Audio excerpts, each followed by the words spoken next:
চলতি মাসের শেষের দিকে যুক্তরাষ্ট্রের নিউ ইয়র্কে জাতিসংঘের সাধারণ পরিষদের অধিবেশনের ফাঁকে ভারতের প্রধানমন্ত্রী নরেন্দ্র মোদী ও বাংলাদেশের অন্তর্বর্তী সরকারের প্রধান উপদেষ্টা ডক্টর মোহাম্মদ ইউনূসের মধ্যে বৈঠকের প্রস্তাব দিয়েছিল ঢাকা।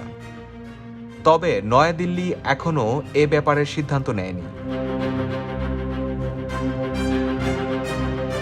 সম্প্রতি প্রেস ট্রাস্ট অফ ইন্ডিয়াকে দেওয়া এক সাক্ষাৎকারে ডক্টর মোহাম্মদ ইউনূস ভারতে থাকা অবস্থায় সাবেক প্রধানমন্ত্রী শেখ হাসিনার বাংলাদেশ নিয়ে করা মন্তব্যের সমালোচনা করেন। ভারতীয় সংবাদ মাধ্যম হিন্দুস্তান টাইমস থেকে জানা যায়, ওই সাক্ষাৎকারে ডক্টর মোহাম্মদ ইউনূস যেসব মন্তব্য করেছেন সেগুলোকে ভালোভাবে নেয়নি নয়াদিল্লি।